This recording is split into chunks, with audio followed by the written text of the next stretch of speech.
Antes que res, donar-li les gràcies a Emili Altur per haver vingut així de nou. Ja és quasi un clàssic que mos visites i t'ho agraïm de veres. I així el que s'ha fet ha sigut dignificar el que és la població en un principi, en totes les infraestructures que estaven per acabar, i una d'elles és així on estem xafant, que és la plaça, que més d'una plaça que era per a gaudir-la al públic, el que era un pàrquing, ni més ni menys.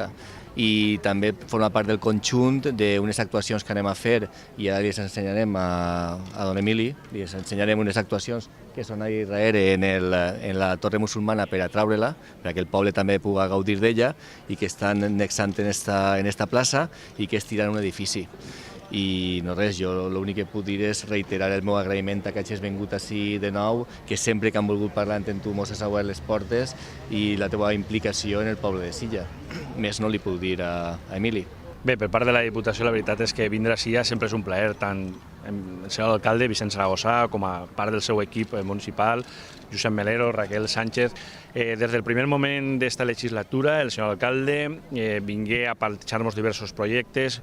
Quan isqué la possibilitat dels primers IFS del 2015, la veritat és que ell tenia en ment, i així se va plasmar en el projecte, la dignificació i la rehabilitació de tot el que és la plaça municipal, i qui mana i qui decidís és l'alcaldia, l'Ajuntament, i nosaltres estem al servei dels ajuntaments, en aquest cas al servei de Silla, que ho està fent molt bé, tot siga dit, i la veritat és que vindre a veure obres entrellat sempre dona gust. Deixar-la que siga peatonal, que la gent pugui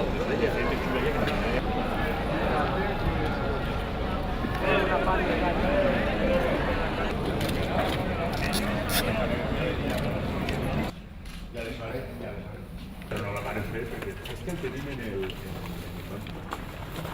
A on acabaria? A on acaba l'arc, és a dir, en l'arc, evidentment que l'arc se manté, per tant és